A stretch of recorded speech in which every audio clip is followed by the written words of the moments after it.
राम राम जी सभी को। कैसे हैं सब? उम्मीद करता हूँ सब अच्छे होंगे। स्वागत है आपका आपके YouTube चैनल अवचेतन स्टडी में। मैं अनुज भागर। आज हम यूपीएसआई 2025 को लेकर बात करेंगे कि हम किस तरह से तैयारी करें ताकि यूपीएसआई 2025 में हम फाइनल रूप से सिलेक्ट हो सकें। सबसे पहले हम सिलेबस की बात करें। अभी यूपीएसआई और यूपीपी दोनों की वैकेंसी आने वाली है। वो अलग अलग पद हैं, उसमें यूपीएसएसएफ वगैरह की भी है। तो सबसे पहले तो मैं यूपीएसआई और यूपीपी की सिलेबस की बात करूं तो वैसे सिलेबस तो लगभग सेम है। मैं सेम इस तरह से बोल रहा हूँ क्योंकि जो सब्जेक्ट यूपीएसआई में है, हिंदी, मैथ, रीजनिंग, जीएस, वही सब्जेक्ट यूपी पुलिस में है। बस उसमें यूपी पुलिस में ये अंतर है कि एक तो निगेटिव मार्किंग है यूपी पुलिस में, दूसरा ये है कि प्रत्येक सब्जेक्ट में ना तो क्वालिफाइंग मार्क्स चाहिए, लेकिन यूपीएसआई में सारे सब्जेक्ट में कम से कम 35% लाने और ऑल ओवर जो पूरा पूर्णांक है हमारा, उसके 50% नंबर लाने अनिवार्य है। मान लो 3 सब्जेक्ट में तो आपके काफी नंबर हैं, लेकिन अगर एक सब्जेक्ट में आप फेल हैं तो आप पूरी तरह से फेल माने जाएंगे। तो बेहतर है आप एक बैलेंसिंग तैयारी करें, चारों सब्जेक्ट पे लगभग बराबर कमांड करके चलें। देखते हैं यूपी एसआई का जो सिलेबस है उसमें क्या क्या चीजें पूछी जाती हैं हमसे।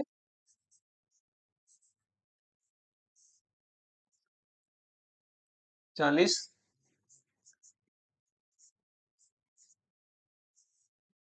रीजनिंग 40,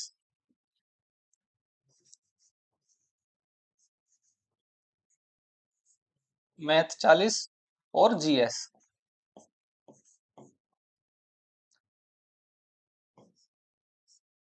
कुल मिलाकर 160 क्वेश्चंस यूपीएसआई में पूछे जाते हैं। प्रत्येक क्वेश्चन 2.5 नंबर का, निगेटिव मार्किंग होती नहीं है। टोटल पूर्णांक क्वेश्चन हमारे 160, 400 नंबर के।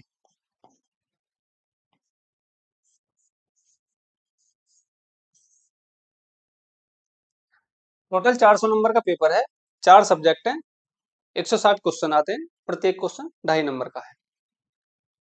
अब ये बात ठीक है बिल्कुल कि जो आपको हिंदी, रीजनिंग, मैथ आपको सिलेक्शन तक लेके जाते हैं, लेकिन फाइनल रूप से सिलेक्शन कौन दिलाएगा? जीएस।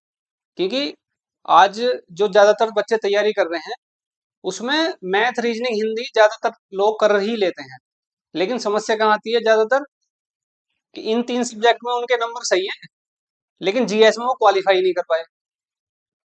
तो अंतिम रूप से सिलेक्शन कौन दिलाएगा? जीएस। और अब जीएस में जो क्वेश्चन पूछे जा रहे हैं उसका थोड़ा पैटर्न भी चेंज हो गया है। अब मैं पॉलिटी पढ़ाऊंगा तो पॉलिटी का सिलेबस है जो उसकी डिस्कस कर लेता हूं आपके साथ। बाकी जो संविधान का उद्देश्य है, यानी संविधान के द्वारा हम क्या चीज प्राप्त करना चाहते हैं, क्या हमारा संविधान का उद्देश्य है। संविधान की क्या उद्देश्य है?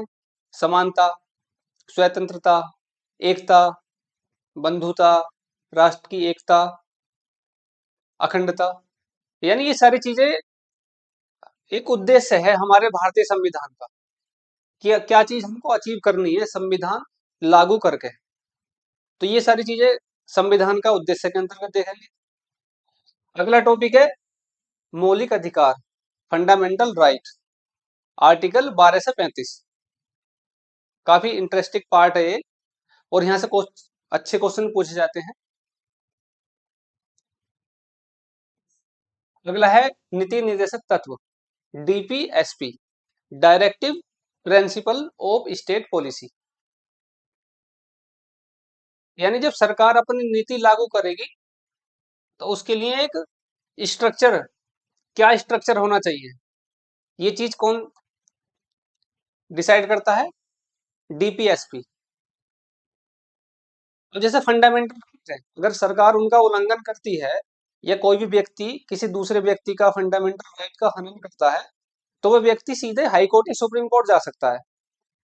लेकिन अगर डीपीएसपी जो है हमारे 36 से 51 तक, अगर सरकार उनको लागू नहीं करती, तो हम इस बेस पर न्यायालय नहीं जा सकते। बस क्या है, सरकार ध्यान रखे अपनी नीति को लागू करते समय कि वो डीपीएसपी में जो बातें की गई हैं उनको अमल में लाए। आगे है मूल कर्तव्य। मूल संविधान में नहीं थे, 42वें संविधान संशोधन द्वारा स्वर्ण सिंह समिति की सिफारिश पे ये जोड़े गए थे। यानी हमारे अगर अधिकार हैं, हमें भारत संविधान हमें अधिकार देता है, तो हमारे कुछ कर्तव्य होने चाहिए। हमारे भी अपने देश के प्रति कर्तव्य होने चाहिए। अगला है संसदीय व्यवस्था। संसदीय व्यवस्था कहाँ से ली गई है? या संसदीय व्यवस्था ठीक है या अध्यक्षात्मक व्यवस्था ठीक है? ये सारी चीजों पर चर्चा करते हुए आगे है केंद्रीय में प्रदेशी सरकारों का गठन। सेंट्रल गवर्नमेंट या स्टेट गवर्नमेंट, उनके क्या गठन है, क्या उनकी निर्वाचन की प्रक्रिया है, उनके क्या अधिकार हैं, ये सारी चीजें केंद्र एवं राज्य सरकारों का गठन में देखेंगे। अगला है कानून बनाने का अधिकार। हमारे यहाँ राज्य भी है, केंद्र सरकार है, तो पूरे भारत के लिए कौन कानून बनाएगा? और प्रत्येक राज्य जैसे उत्तर प्रदेश मध्य प्रदेश, उनकी जो सरकार है या उनके लोगों के लिए कानून कौन बनाएगा? तो पूरे भारत के लिए संसद कानून बनाती है, और राज्य के लिए राज्य सरकार यानी राज्य का विधानमंडल। कुछ परिस्थिति कई बार ऐसी हो जाती है, जैसे समवर्ती सूची है, उसमें संघ और राज्य दोनों सर कानून बना सकते हैं, लेकिन फिर भी अगर और भी कोई मुद्दा है, उसमें केंद्र और राज्य सरकार में टकराव है, तो वहां पे केंद्र सरकार को ही वरीयता दी जाती है। अगला है स्थानीय शासन, पंचायतें वगैरह, यानी गांव के स्तर पर लोगों को शासन में भागीदार बनाना। वो अपने कुछ मुद्दों को अपने ही स्तर पर उनका समाधान करें, उनकी शासन में भागीदारी हो, ये स्थानीय स्वशासन है। केंद्र और राज्यों के बीच संबंध, यानी भारत में जो राज्य है और एक केंद्र सरकार है, उन दोनों के बीच में क्या संबंध है, क्या वो संघात्मक है, क्या अर्धसंघात्मक है, इन संबंधों को देखते हुए चलेंगे। ये भी बहुत काफी इम्पोर्टेंट टॉपिक है, और काफी अच्छे नेचर के क्वेश्चंस आते हैं यहाँ से, क्योंकि एक काफी विवाद का मुद्दा भी रहता है ऐसी स्थिति में जब सेंट्रल और स्टेट गवर्नमेंट में अलग अलग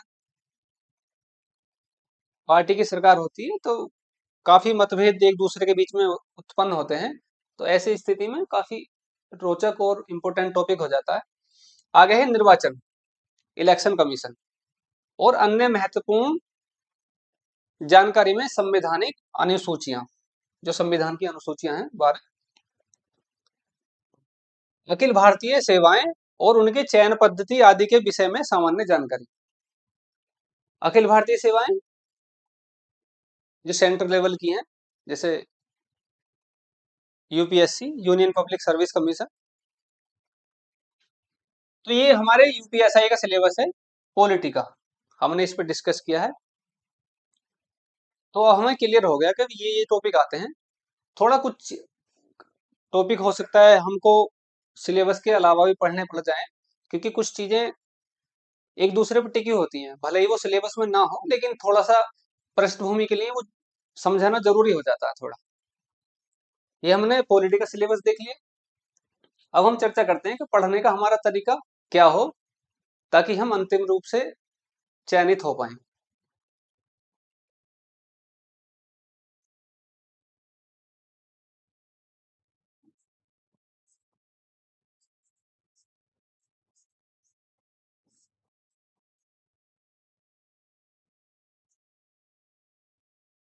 क्या तरीका होना चाहिए पढ़ाई का? क्योंकि पढ़ाई तो सभी करते हैं, लेकिन सिलेक्शन, जितनी वैकेंसी आती है, हालांकि होना तो उतना ही है, लेकिन वहां तक अब इतने लाख बच्चे फॉर्म भरते हैं, सिलेक्ट कौन होते हैं? जो एक रणनीति के साथ पढ़ते हैं। तो हमारा क्या तरीका होगा? सबसे पहला सिलेबस,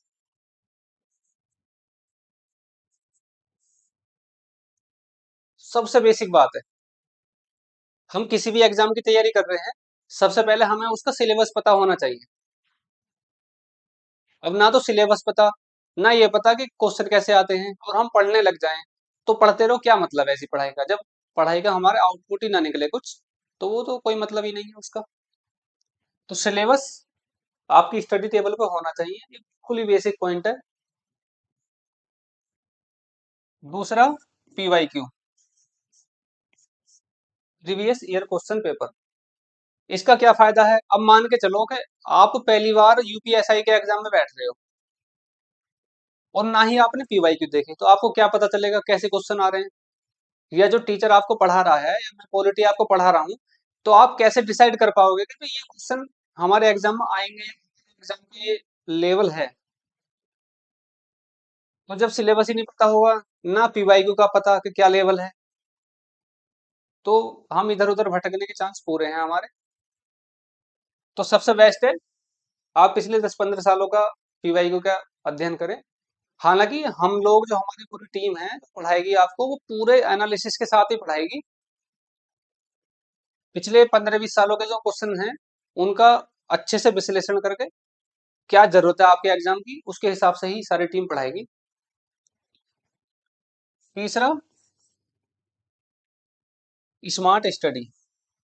ये मतलब ये पॉइंट भी स्मार्ट स्टडी में ही आते हैं।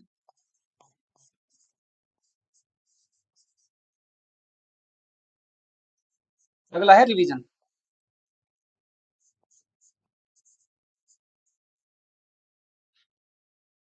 पढ़ते रहो, सिलेबस तो कंप्लीट हो गया लेकिन रिवीजन नहीं करा, तो फिर एग्जाम में क्या होगा, आपको लगेगा ये पढ़ा तो है लेकिन आप कंफर्म नहीं है।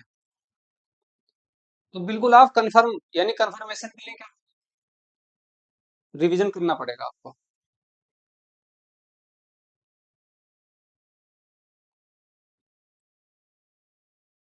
अब देखते हैं हम कि हम किस तरह से रिवीजन करें, क्योंकि रिवीजन की बहुत अहम भूमिका है। कुछ स्टूडेंट पढ़ते तो चले जाते हैं, सोचते हैं कि एग्जाम के टाइम पर रिवीजन करेंगे, ऐसा नहीं होता। क्योंकि एक तो उससे एक्स्ट्रा लोड हो जाएगा, एग्जाम का अलग प्रेशर होगा। तो सबसे बेटर है कि जो नॉर्मल दिन है तैयारी के, हम उसी में रिवीजन करते चले जाएं। तो छोटे छोटा हमारे प्रयास है, वो बाद में बहुत ज्यादा जो बोझ हो जाएगा हमारे सिर पे, उससे हमें बचाएगा। तो देखते हैं हम रिवीजन कैसे करेंगे। हम एक वीक का एक मैप तैयार करते हैं, किस तरह से हम स्टडी करेंगे। जैसे हम मंडे से शुरू कर लेते हैं, Monday, Tuesday, Wednesday, Thursday, Friday और सैटरडे। क्या करना है, जैसे मान लो आज सोमवार है, हमें आज कोई लेक्चर लेना, मान लो पॉलिटी का ही लेक्चर लेना है। आपने पॉलिटी का लेक्चर लिया, जो भी पॉलिटी में आपको पढ़ाया गया है, आप बहुत ही शॉर्ट रूप में उनके पॉइंट नोट कर लें। मतलब बहुत ज्यादा विस्तार में नोट्स बनाने की कोई आवश्यकता नहीं है, वो हम लोग आपको प्रोवाइड ही करवाएंगे। लेकिन सबसे बेस्ट है आप अपने हैंड रिटन नोट्स बनाएं, थोड़े से पॉइंट टू पॉइंट। तो जो क्लास में टीचर पढ़ा रहा है, आप उसको पेन डाउन करें। पूरा क्लास कंप्लीट हो गई, उसके बाद आप 5-7 मिनट उसको अच्छे से देख लें, उसका रिवीजन कर लें। 5-7 मिनट ही लगता है, एक क्लास में 2-3 पेज ही हो पाते हैं। ऐसे ही मैथ मैथ लिया मान लो, जो जो आप उनके रूल वगैरह बताए, उनको आप अच्छे से रिवीजन कर लें। सारे सब्जेक्ट इसी तरह से करें। उसके बाद जैसे आप मंगलवार में क्लास ले, ट्यूसडे में, अब क्या करना है आपको, जो आपने सोमवार में क्लास ली है, उसके जो पेन डाउन किया है आपने, पहले 5 मिनट में उसका रिवीजन करना है। फिर नई क्लास लेनी है, नई क्लास लेने के बाद जो भी आपने पेन डाउन किया है, उसका रिवीजन कर लें। जैसे आपने पॉलिटी पढ़ी, मैथ पढ़ा, रीजनिंग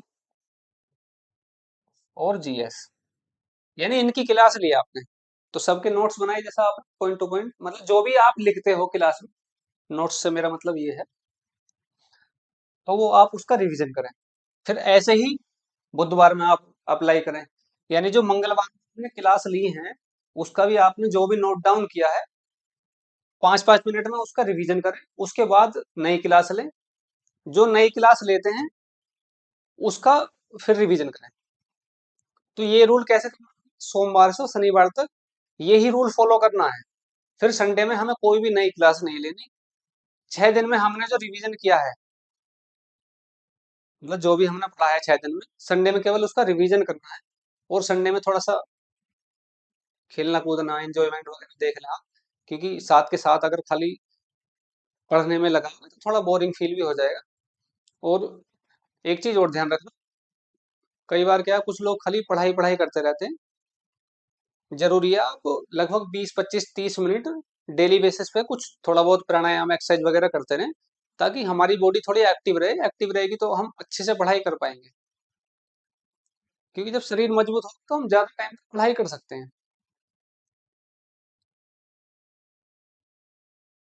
ये वीकली हमने टारगेट बता दिया। इसी तरह से एक मंथली टारगेट फिक्स कर लो आप, कि हमें केवल 28 दिन ही इस तरह से फॉलो करना है रूल। और 2 दिन केवल जो महीने भर में पढ़ा है, उसका रिवीजन करें। तो आप देखेंगे एक महीने में आपको 4-5 बार रिवीजन हो गया।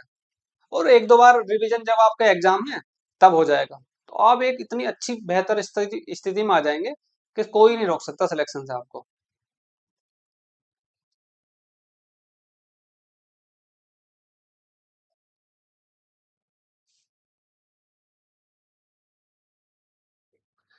अगला है कि भी कितने घंटे पढ़ाई करनी चाहिए हमें।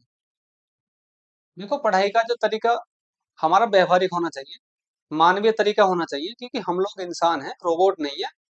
तो इंसान की अपनी एक सीमाएं होती हैं तैयारी करने की। तो अगर हम उसी सीमाओं के अनुसार अगर हम तैयारी करेंगे तो ज्यादा बेटर है। हम फालतू में ज्यादा प्रेशर लें, कोई मतलब नहीं है उन चीजों का। अगर हम डेली 6 से 8 घंटे पढ़ाई करते हैं तो ये पर्याप्त है। एग्जाम के टाइम पे वो खुद ही हम धीरे धीरे हमारी कैपेसिटी बढ़ जाती है। और हम खुद अपने आप ही इतने सिटी, मतलब इतने ज्यादा कॉन्फिडेंस हो जाते हैं। फिर लगभग 11-12 घंटे पढ़ने लगते हैं एग्जाम के कुछ टाइम पहले से। तो इन बातों में बिल्कुल भी नहीं आना कि हमें 18 घंटे पढ़ना। 18 घंटे कोई नहीं पढ़ सकता। जो वो आपको बोल रहा है केवल वो बुद्धू बना रहा है आपको, और कुछ नहीं। तो ये चीजें डिस्कस करी हमने। अगर आप इन चीजों को फॉलो करते हो, स्टडी करोगे, तो आप औरों से बेहतर स्थिति में होगे, और आप अंतिम रूप से चयनित होंगे। अब हम कल अपनी अगली वीडियो में अपने संविधान के पहले टॉपिक से मिलते हैं, संविधान का उद्देश्य। तब तक अपना अच्छे से ख्याल रखें, जुड़ रहे हैं हमारे चैनल के साथ। Thank you.